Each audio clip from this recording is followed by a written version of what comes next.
Good morning. Every teacher, as you know, have their own teacher's pets, and I do too. One of my pets just sent an email asking a very good question, which I want to share with you because I think a lot of people might be asking the same question, perhaps not in writing, but in your mind. Okay? I have been asking myself in the last week or two, how do we know how big our ego is? How is it measured? There are no scales or measurements that I know of. Words don't measure it, as we perhaps don't know how big or small it is when we are talking about it. Okay? The conclusion I have come to is that we don't know until it is tested. They say a man never knows whether he is brave or not until he is challenged. I would be interested to know if you have any thoughts on assessing our egos. And the email goes on, so thinking this and this, and I will not read the rest to you. The question is clear. How do we know where our ego is, how big it is, and how much we actually think of other people? I always motivate you to let go of the I, my, and me. And this is something to remind me of me every day. Happy me, me, me day. Let's make sure that me, me, me day is only once a year. And every other day is people, people, people, me day. Kind of. Okay.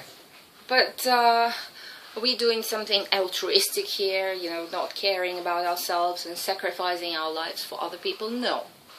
Not in any way. We're just putting our oxygen mask first and then thinking about others. How to measure it? How do we know how big our ego is? How do we know if we actually made any progress or not? Now that is a very tricky question, yet has a simple answer to it. And it is by testing. But the testing is not something that you prepare for. Not a list of questions written by Lena for you to answer, but your observation techniques. You're analyzing yourself. How? Every day, in everyday situations. You don't have to create the situations. You have to control your thoughts. Not direct them in any particular direction, but to be aware, and this is the key word, to be aware, to observe where your thoughts are going. And I'm going to give you a bunch of examples to make it easier for you. You are sitting on an airplane and you have an apple in your bag. And you get a little hungry and the meal is still hours away. There's two people sitting to either sides of you. You have an apple in the bag. You're thinking, okay, if I'm going to get out that apple, and now this is where A, B, C, D comes in. First, no problem. I don't know these people. I'm just going to eat it and enjoy the apple. It's just one apple. I'm sure if I had 3, I would share with other people. 2, I'm going to get an apple. I'm going to call the stewardess to come and bring me a knife and cut the apple in 3 or 4 parts and share with the people around me. 4, I'm going to keep the apple there until I get to the point of destination and just eat it there by myself so I don't have to annoy other people with all the chewing and so on. Now, this is up to you which way you choose, but what is the intuitive way? Say with Lena, no matter how small the amount of food I have, the first idea is to call the stewardess, get the knife, cut it up in smaller parts, or break it in smaller parts and share with other people. And not share in a way sort of like, you don't want an apple, right? You guys don't mind if I eat an apple? Not in that kind of way, but please have it. It's a very good organic apple that I just picked from the garden. Please, please have it. You would love the taste. And it's going to freshen you up a bit. That sort of offering, not the holding it back, but being polite in a way to offer. And also, okay, this is one example. Just being aware of what the thought is. Then you're talking to people in the restaurant and you say, oh, a friend of mine, he fell off a bike last night and broke his leg. And you think, this is where you should be aware of where your thoughts go. A, oh, thank God it wasn't me. I don't want to fall off the bike. 2, oh, does he need any help? Because he must be here alone by himself. I can drive him to the hospital because I have a car. 3, I better not get anywhere close to that person because they might ask to borrow money since he doesn't have insurance. And that sort of thinking, this is our autopilot. This is not what I force myself to think. And you can't force yourself to think that you can only analyze what you are thinking. What is the first thought in your mind when somebody says, my boyfriend's got flu? A, better stay away from that guy because I might catch it off him. 2, how can I help? I got some honey in my house, which is really good, like New Zealand honey. I can give it to you so that you can make him like good tea and he will get over his flu sooner. 3, let's say, what else could it be? There's many options. There's many options that you can go, but the extreme 2 are the opposite direction. One is on the inwards. One is thinking, well, I better stay away from there, or sort of repulsing other people and getting towards me. You think in terms of I in any situation. And 2 is when you think in terms of other people, where your instant reaction to what you just heard is, how can I help? How can I make it better? Or if you hear your friend saying, you know what, my friend Lily just lost 10 kilos. She's on that amazing diet and she lost 10 kilos and she looks fantastic.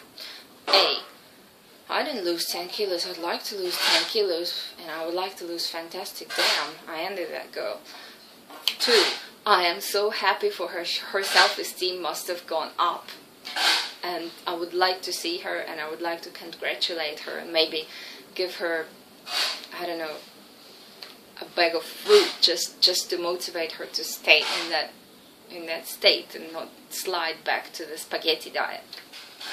Whichever way is more intuitive, this is when you analyze your own patterns, your own ego, and these are your little tests, not the tests that you come to school for and okay, the test is about to start, this is the question, you answer the A, B, C, D. When you think about it, of course, we all like to think that in a certain situation we will behave the A way and not the B way, that we would love to think about other people. But when you're actually in the situation with all that, stomach saying, oh, just eat the apple yourself, and the fear of being in the hospital says, oh, stay away from people who are sick. You don't want to be in the hospital and they might want to borrow money of you. They don't have insurance. Just stay away.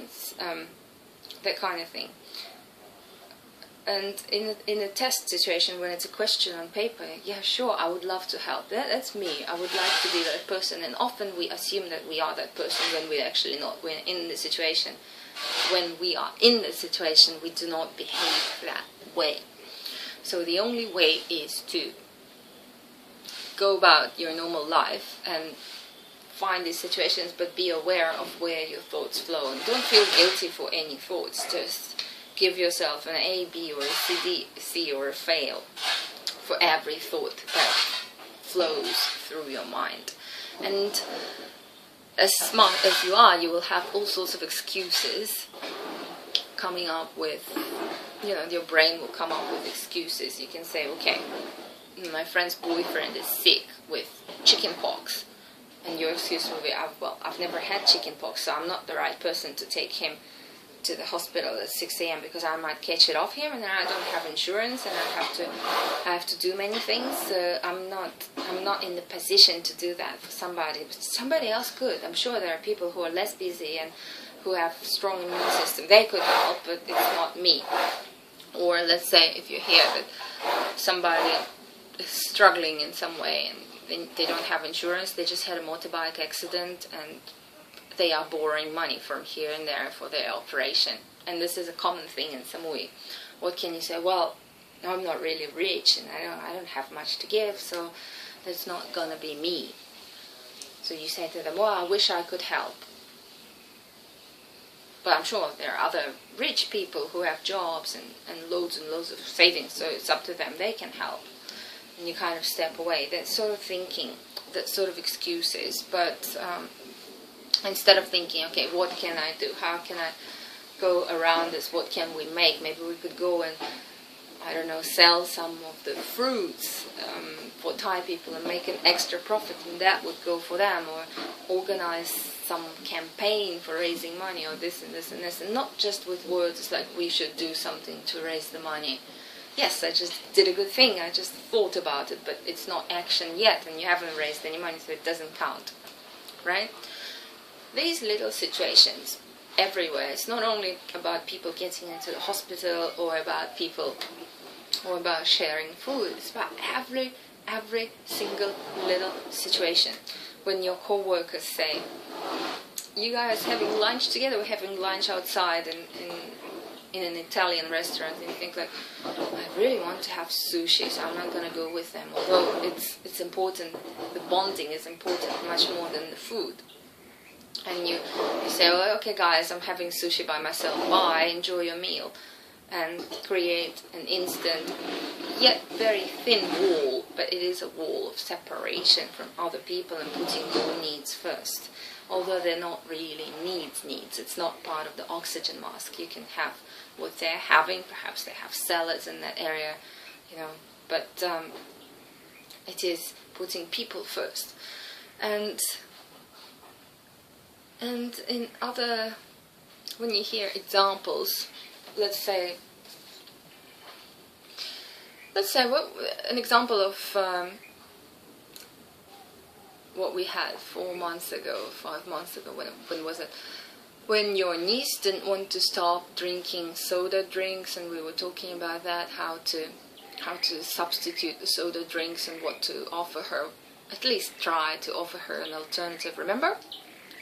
When you hear a story like this, what are you thinking? The first initial thought, is it towards yourself? Is it inward thinking, or is it outward thinking? If it's inward thinking, it's like, what can I offer myself as an alternative to, let's say, drinking alcohol or drinking soda drinks? And the outward thought is, yeah, I can really relate to this because my friend's son can't stop drinking Coke. Maybe that is something I could do for other people too. Now, these are two different directions, and they seem equally good, yet one is outward, one is inward. And like that, it is with every little thought. Every little thought. And we make this choice hundreds, thousand times a day. This is your evaluation scale. Today or tomorrow you will have a lot of meetings with people, a lot of little encounters with your 3 lovely daughters, with your wife, with people at work, with the man in the bakery, with the checkout girl in the supermarket, and just seeing people on the road. And these are people, they're everywhere, especially if you live in a city. And you do live in a city, as far as I know. There are people everywhere, and we always face these situations. They can be verbal or they can be silent, and you're always offered 2 choices. That grumpy-looking gentleman who's walking a dog is advancing your way, looking down. It's like, okay, he's looking down. I don't want to say hi first, because he's probably like absorbed in his own thinking, so let me not say hi, just walk past him. Or you can say, wow, that grumpy looking gentleman looks really grumpy, and I might brighten up his day. So it's like, hello there, what a lovely puppy you have. So fluffy and cute, you're a lucky owner. There you go. And you would brighten up his day by just making this comment, because what owner does not love their dog? And so on. But the inward behavior in this case would be thinking, I don't want to say hi to him, he looks grumpy and he's looking down, and it's not like he's going to say hi to me first, so I might as well turn away or look at my phone to check the time or look at my watch when I'm passing. I don't have to interact with him. That's not a must. What am I going to gain from the interaction? And so on. Yeah, things like that. Things like that. When the first idea, how you measure your ego, to summarize it for you, when the first thought that springs to mind intuitively is a thought which resulted from the outward directed energy to share, to make other people happy for the sake of it. Not because you're going to break your apple in half and have less and feel grumpy, but you have given the other person another half. So it's like, yeah, they should give something back to me, not that kind of thing, but I just want them to be happy because they're probably as tired as I am. We've been on this flight for like 11 hours and still some time to go. So this act of kindness will add to their well-being. Just out of that one thought, just out of that outward energy, not trading, not calculating, not building up the good deeds so that you can sin, but so to share, to make other people happy, to make other people smile without expecting anything back. A very simple little act of kindness, like smiling on the street, like making a compliment, saying what a cute puppy they have, saying what lovely hat they're wearing, saying how nice it is today to see them, that there are people walking out in the park so early, saying that to a runner who's struggling getting up the hill, saying good on you mate, exercise is so good for you, I wish I was like you. That little extra push that will add to the other person. This is a healthy ego. Not getting rid of the ego. You can't get rid of the ego. You are you, and you are in your body, and you are responsible for your body. So you have to have a healthy ego. And the more healthy and happy you are, the more kindness you spread around, the more good deeds you do, the healthier your ego is, the easier it becomes to do it, the easier it is to share, the easier it is to give, the easier it is to laugh and to smile at other people. When you realize sometimes that these muscles don't work anymore, you forgot how to smile because you haven't smiled at anybody for the last a few years. The smile is like, no, just look at yourself in the mirror. Do you still remember how to smile in a sincere, kind way when you're like glowing with it, when you're happy, when you're truly happy? Nice, even smile, not a fake smile when you're afraid. Well, a lot of women in Korea told me that they don't want to smile because they will make some wrinkles under their eyes and here the smile line. Don't worry about it. I mean, it's natural. The more you smile, the less people will care about your wrinkles. Not that they do anyway. So this is the ego evaluation. And I think this is enough for today. I had another topic to share with you, but yeah, maybe one exercise per day. So when you're gonna go out today, if it's still early, or tomorrow, you're going to be aware of where your thoughts are going, where your first initial thought, that very innocent, cute little thought that comes to your mind, which direction is it flowing in? The outward direction or the inward direction? When somebody says that they need something, is it instant like, oh, they want to take something from me, or they want to take advantage of me, or is it like, sure, where can I get this for them? How can I help them? This sort of thought. People feel it, and people love it, and people respond to your care, respond to your love. You'll never be left alone. You'll never be left with nothing. Also, another way of not so healthy ego, when your ego is too big, and it's not healthy to have an inflated ego is thoughts of self-pity, thoughts of insecurity. I'm not good enough. Am I doing the right thing? Kind of thoughts, and thoughts of self-harm. Damn, I didn't do it right again. I'm such a loser. That's sort of that you're harming yourself already if you're saying in your mind, I'm such a loser, I always make mistakes, I can't get it right, this sort of thinking. And then it goes into self-harm, I might as well get drunk. or smoke another cigarette to calm myself down. Right. As much as I would love to talk about the other topic, maybe I just should. No, but it will get you off track and you will forget all about the first one. No, let's keep it one a day, and I'm going to have breakfast. Thank you for listening. Bye bye.